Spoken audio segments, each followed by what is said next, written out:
저희가 이제 교회 생활을 하다 보면 교회 일을 하게 되죠. 근데 교회 일을 하다 보면 가끔 뜻밖의 그 어떤 변수 같은 일들이 터지면서 별것 아닌 일이라 생각했는데 그 일로 인해서 몸과 마음이 확 무너지고 깨지는 경험들을 종종 할 때가 있습니다. 그러면서 주저앉는 거죠. 함께 사역하던 지체가 여러 사정으로 인해서 그 일을 끝까지 하지 못할 때, 그래서 나를 떠날 때, 일에서 떠날 때, 전혀 상관없을 거라고 여겼던 어떤 관계나 일이 내가 지금 하고 있는 이 일과 엮여서 말도 안 되는 방향으로 치달을 때 저희는 되게 당황합니다. 마치 빙산 조각이 떠내려와서 그게 타이타닉호의 옆을 콱 치자 두동강이 나서 파손하는 것처럼 뜻밖의 일들이 우리의 섬기는 자리에서 터지면서 다 무너지고 망가지는 경험들을 하게 될 때가 있습니다. 그건 교회 일이 곧해서 벌어지는 일은 아닌 것 같습니다. 그러면 이제 이런 생각이 들죠. 나 하나님을 위해서, 또 교회 지체들을 위해서, 또 교회를 위해서, 복음을 위해서 이런 일들을 하는데 왜 하나님이 미리 이런 걸 손 써주지 않으셨지? 왜 그런 거에 내가 발목이 잡혀서 이걸 계속 못하게 하시지? 하는 생각이 듭니다. 그러다가 이제 생각이 어디까지 미치냐면 내가 뭘 잘못했나? 그러면서 자기에게 골몰하기 시작합니다. 그래서 거기서 혼자 무너지는 거죠. 그런데 교회 일이라는 것, 하나님의 일이라는 것, 그리고 지체들을 섬기는 일이라는 건 그럴 수 있습니다. 우리가 살고 있는 모든 삶의 자리는 뜻밖의 변수들이 늘 공식처럼 따라붙는 곳이지 말이 뜻밖이지 그냥 일어나는 일들입니다. 다만 우리가 예상을 못했을 뿐이죠. 근데 거기서 우리의 마음을 붙들어 줄 수 있는 뭐랄까요? 말뚝 같은 게 있다면 바로 이것입니다. 그 일은 내 일이 아니라 하나님 일입니다. 이게 우리가 무너지지 않게 되는 좋은 말뚝처럼 사용할 수 있습니다. 우리는 하나님의 일을 한 거고 하나님을 위해서 한 일일 뿐입니다. 우리는 그 일을 하도록 채용된 사람이 아니에요. 그러니까 그 일의 결과가 나와야만 그 결과에 대한 보상을 받는 사람은 뭐랄까요? 직원이에요. 일꾼이에요. 우리는 어떤 자세로 그 자리에 부름받아서 감당을 하느냐면 자녀입니다. 일꾼의 일하는 방식과 자녀의 일하는 방식은 전혀 다릅니다. 일을 하다가 생기는 문제들을 받아들이는 방식에서도 그렇게 차이가 나는데 이런 거죠. 일이 되고 안 되는 건 급여하고 직결이 된다. 그러니까 이 일이 어떻게든 되게 해야 된다. 라고 하는 접근들은 사실은 그 주인에게 월급을 받는 일꾼의 태도겠죠. 하지만 자녀는 아버지가 원하시는 게 무엇일지를 멈추지 않고 생각합니다. 왜냐하면 내가 하는 일이 아버지의 것이 되는 걸 알고 있는 자녀라서, 그리고 그 아버지의 것이 결국 내 것일 거라는 걸 아는 자녀라서 그 일이 되고 안 되는 것보다 아버지가 그 일을 어떻게 하기를 원하시는지에 더 궁금한 마음을 갖습니다.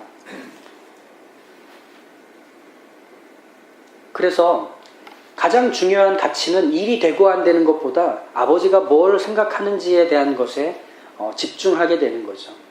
그러면서 지금 뭘 해야 될지를 고민하며 버티게 됩니다. 1절은 바로 그 소개를 하고 있는 겁니다.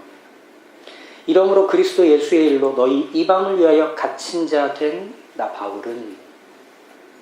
바울이 지금 감옥에 갇혀 있습니다. 그리고 에베소 교회에 편지를 씁니다. 바울은 복음을 전하는 일 때문에 감옥에 갇힌 겁니다. 감옥에 갇혀서 하고 있던 일들은 모두 다 중단됐습니다. 국가가 나서서 그가 하는 일을 불법으로 규정했고 그로 인해서 그 일은 더 이상 진행하기 어려워진 거죠. 그럼에도 불구하고 여전히 바울은 교회를 향해 편지를 씁니다. 이게 자존심 때문에 그런 걸까요? 이게 얼마나 중요한 일인데 하면서 쓰는 걸까요? 아니면 너무 억울해서 에베소 교회 성도들에게 내가 얼마나 억울한 일을 당했는지를 확인시키려고 쓰는 걸까요? 아니면 국가에게, 정부에 내가 얼마나 말도 안 되는 일을 당했는지를 확인시켜주기 위해서 상소를 올리듯 쓰는 걸까요? 아닙니다. 오히려 바울은 자신이 비록 감옥에 갇히고 목숨의 위협을 당하고 있어도 계속 이어지는 자신에게 주어진 일을 하고 있는 겁니다. 나쁜 일 한 것도 없는데 감옥에 갇혀 있고 그 일로 억울하게 옥살이를 하면서도 상소를 쓰지 않고 편지를 쓰고 있는 겁니다. 감옥 밖에서 하던 일을 감옥 안에서도 계속 하고 있다는 겁니다. 왜? 하나님은 아직 바울을 살아있게 하기 때문입니다. 바울도 자기가 살아있는 걸 알기 때문입니다. 이렇게 생각할 수 있지 않을까요? 왜 이 명예롭고 영광스러운 그리스도 예수의 일을 하는데 내가 갇혀있냐? 베드로는 감옥에 갇혀있다가 자유롭게 풀려났는데 왜 나는 여기 그대로 있냐? 이런 의문이 들지 않겠느냐는 겁니다. 아침에 눈을 뜨고 일어났는데 모든 환경이 다 열려야 하는 거 아니냐 하는 생각이 드는 거죠. 근데 오히려 바울은 이 질문을 스스로에게 던집니다. 왜 여전히 내가 살아있을까? 왜 여전히 내게 오늘이 또 주어졌을까 하는 겁니다. 창조주 하나님, 생명의 주관자께서 여전히 내 코끝에 호흡을 주셨다는 것. 그래서 내가 생명을 가지고 여전히 살고 이 한날을 살아내게 되는 이 아침을 맞이한 것은 목적하신 하나님의 의도가 있기 때문이라는 걸 바울이 알고 있었던 거예요. 그래서 다시금 하나님을 위한 일을 이 형편에서도 지속하고 있는 겁니다. 이런 일을 가까이에서 누가 하는지 아십니까? 엄마가 합니다. 비가 와도, 눈이 와도, 괴로워도 슬퍼도 엄마는 밥을 지어줍니다. 식탁을 마련합니다. 왜? 해줄 수 있으니까. 바울도 그렇습니다. 바울이 감옥에 갇혀있지만 여전히 생명을 가진 채로 오늘을 열었다면 그 생명을 가지고 그가 할 수 있는 일을 할 뿐입니다. 그리스도 예수의 일, 바로 그것이죠. 억울함이 있고 답답함도 있고 짜증도 났을 그 아침에 바울은 또 그렇게 하루를 주신 하나님 앞에서 이 하루를 어떻게 살아야 할지를 곰곰이 생각했던 겁니다. 그리고 하나님께서 내게 원하시는 그 일을 하기 위해 주신 이 생명에 다시금 불을 지피며 해야 할 일을 하고 있는 겁니다. 해야 할 일을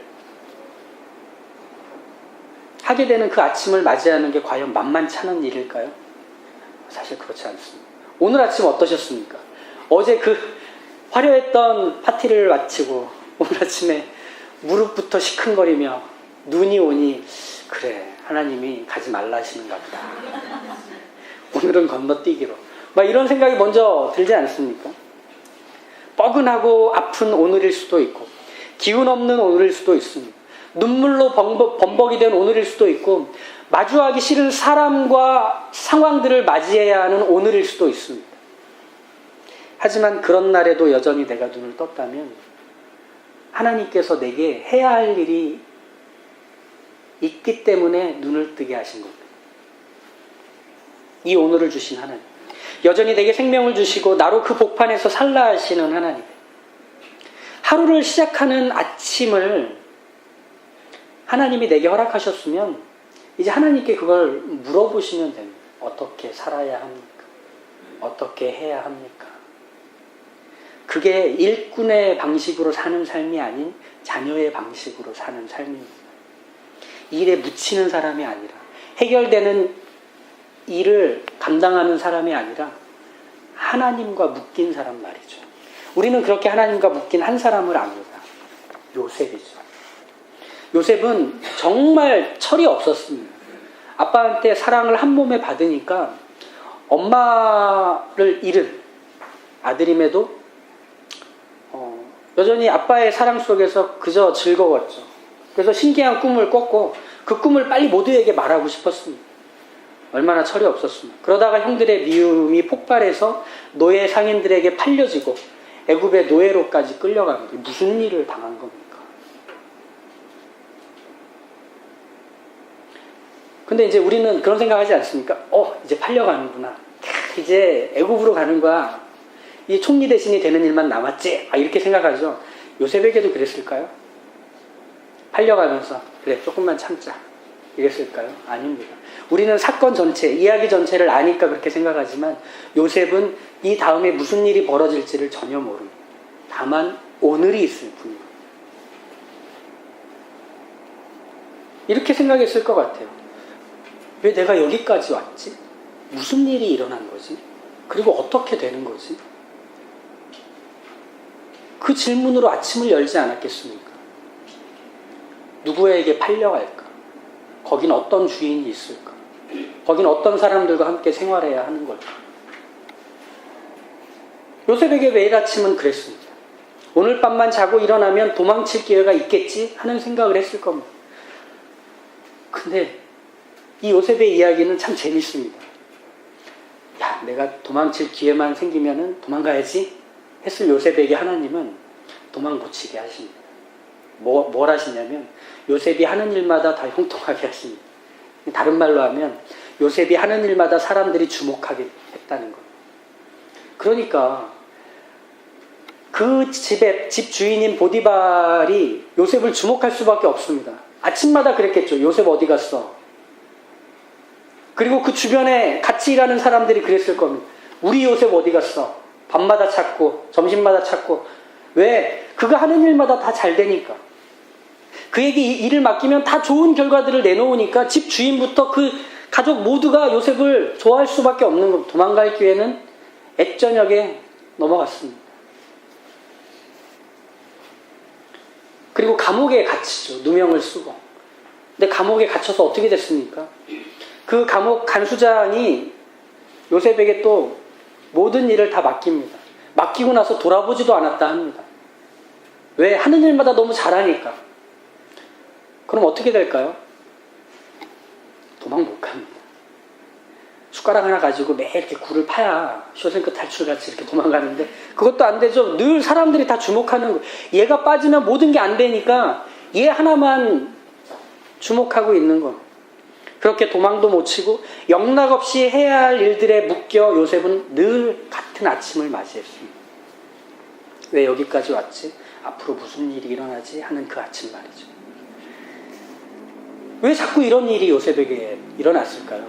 그건 하나님의 끊임없는 요셉을 향한 간섭 때문이었습니다. 말씀을 찾아보시죠. 창세기 39장입니다. 창세기 39장 4절에서 5절입니다.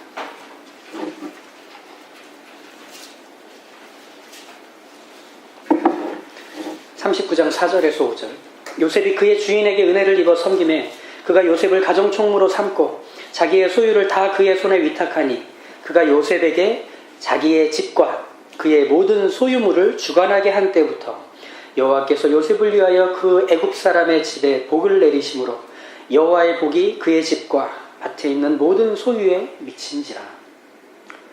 또 같은 장 23절을 볼까요? 간수장은 그의 손에 맡긴 것을 무엇이든지 살펴보지 아니하였으니 이는 여호와께서 요셉과 함께 하심이라. 여호와께서 그를 범사에 형통하게 하셨더라. 자, 여기서 계속 뭐가 반복되고 있죠? 요셉에 대한 얘기가 반복되지만 그 모든 것들을 다루고 있는 분을 하나님이라고 얘기하고 있습니다. 즉 하나님께서 요셉의 아침을 깨우신 겁니다. 그리고 요셉에게 일하게 하신 겁니다.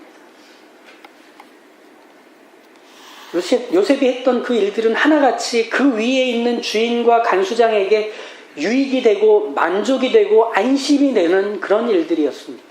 그리고 함께 일하는 사람들에게도 요셉은 항상 필요한 사람, 중요한 사람이 되어 그 일을 감당했습니다. 요셉에게 있어서는 아침마다 하나님께 왜 오늘을 또 주셨냐고, 그냥 지난밤에 눈을 감을 때 데려가시지 왜 이 아침을 또 주셔서 그 일을 감당하게 하냐고 물을 수 있었던 아침이었지만 그 요셉으로 인해 사람들은 요셉을 통해 주시는 하나님의 은혜와 풍성함과 형통함과 만족스러운 결과들을 누렸던 겁니다. 그게 요셉이 살아있었던 이유입니다. 괴로움은 전적으로 요셉의 몫이지만 요셉을 통해 주시는 하나님의 은혜를 누리는 건 전적으로 요셉 주변의 사람들이었다는 거죠. 이게 요셉 개인에겐 참 비참하고 괴로운 거죠. 그런데 요셉 한 인생으로 보면 그렇겠지만 이 말도 안 되는 일이 하나님의 구원의 특징이 되는 겁니다. 그리고 우리로 하여금 그 구원의 일꾼이 되도록 부르셨을 때 우리가 감당하게 되는 일이기도 하는 겁니다.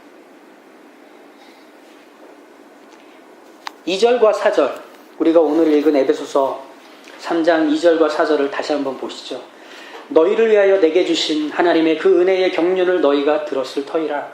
곧 계시로 내게 비밀을 알게 하신 것은 내가 먼저 간단히 기록함과 같으니 그것을 읽으면 내가 그리스도의 비밀을 깨달은 것을 너희가 알 수 있으리라. 바울이 에베소 교회를 위해 하나님이 무엇을 하셨냐고 말하느냐면 하나님이 바울에게 먼저 깨닫게 하시고 먼저 은혜를 주시고 먼저 하나님을 경험하게 하셨다고 합니다. 하나님의 은혜를 받는다는 것은 사람에게 안심과 힘을 주는 어떤 에너지 같은 게 아닙니다. 하나님의 은혜는 하나님이 누구신지를 알리시는 하나님의 사랑의 속성입니다. 이게 하나님의 은혜입니다. 저희가 수요 예배 교리 강좌에서 하나님의 그 속성 중에 비공유적인 속성을 얘기했습니다. 그 중에 하나가 하나님의 자존성이죠. 하나님은 스스로 계신 분입니다. 그런데 이 하나님이 스스로 계시다는 것을 은혜와 묶어서 한번 생각해 보시면 이게 말이 안 됩니다. 왜냐하면 하나님은 굳이 누군가에게 은혜를 베푸셔서라야만 하나님이 되실 필요가 없는 분이에요. 그러지 않아도 하나님이십니다. 그런데 하나님이 은혜를 베푸셔서 죄인을 구원받게 하시고 하나님께서 세우신 이 창조 세계가 망가진 자리를 새로운 회복의 자리로 옮겨내시는 것을 하나님이 하십니다. 안 하셔도 되실 일을 하나님이 하십니다. 그거 안 해도 하나님이신 분이 굳이 그 일을 하십니다. 왜? 그건 하나님이 사랑이시기 때문에. 사랑의 가장 큰 속성은 뭐냐면 상대의 유익을 위하여. 이게 사랑의 속성입니다. 상대가 주어지지 않은 사랑은 사랑이 아닙니다. 우리가 저 멀리 한 번도 본 적이 없는 어떤 어린아이가 굶주려서 쓰러져 가고 있다는 그 영상을 보면서 아, 불쌍하다. 어떻게 도와주면 좋을까? 그건 그 아이를 본 영상 때문에 찾아드는 마음이지 막연한 존재를 향해 사랑을 베풀고 그의 유익을 구하는 일은 없습니다. 사랑은 그런 성격을 갖지 않습니다. 하나님의 사랑, 하나님은 누군가를 사랑하신다가 아니라 하나님은 사랑이시기 때문에 이 하나님의 사랑은 하나님 자신으로 계속 누군가에게 흘려보내집니다. 그래서 그가 하나님이 누구신지를 끊임없이 확인하고 맛보는 자리에 서게 됩니다. 이게 하나님의 은혜를 맛보는 겁니다. 그러면 이 하나님의 은혜는 어떤 결실이 맺어질까요? 그건 내가 누군가를 구체적으로 사랑하는 일로 나타납니다. 요한일서 4장 7절과 8절이 바로 그것이죠. 사랑하는 자들아, 우리가 서로 사랑하자. 사랑은 하나님께 속한 것이니 사랑하는 자마다 하나님으로부터 나서 하나님을 알고 사랑하지 아니하는 자는 하나님을 알지 못하나니 이는 하나님은 사랑이십니다. 아멘이죠. 우리는 어떤 은혜를 받은 거냐면요, 하나님 자신을 우리가 전부 받은 겁니다. 그럼 우리가 무엇이 됐죠? 하나님과 뗄래야 뗄 수 없는 사람이 된 거죠. 그러면 하나님은 사랑이시다. 이게 이제 우리에게 적용이 돼요. 나도 사랑이다가 되는 겁니다. 그럼 이제 우리는 내게 주신 하나님의 사랑, 깨닫게 하신, 경험하게 하신 것을 가지고 그것을 경험하고 깨닫고 알아야 하는 사람들에게 흘려보내는 사람이 된 겁니다. 은혜는 고인 자리에서 채워지지 않습니다. 흘려보내지는 자리에서만 계속 차오릅니다.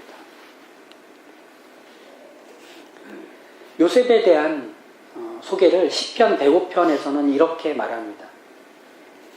그가 또 그 땅에 기근이 들게 하사 그들이 의지하고 있는 양식을 다 끊으셨도다. 그가 한 사람을 앞서 보내셨으며 요셉이 종으로 팔렸도다. 그의 발은 착고를 차고 그의 몸은 쇠사슬에 매었으니 곧 여호와의 말씀이 응할 때까지니라. 그의 말씀이 그를 단련하였도다. 하나님이 우리에게 은혜를 주신 건 너 이제 나야 라고 묶으시는 것. 그래서 우리를 어떻게 하시는지 아십니까? 이 묶인 자리에서 도망 못 가게 하십니다. 그래서 하나님이 원하시는 그 일을 내가 살아있는 한 계속하게 하십니다. 그거 못하면 마음의 불편함이나 답답함을 계속 간직하게 하십니다.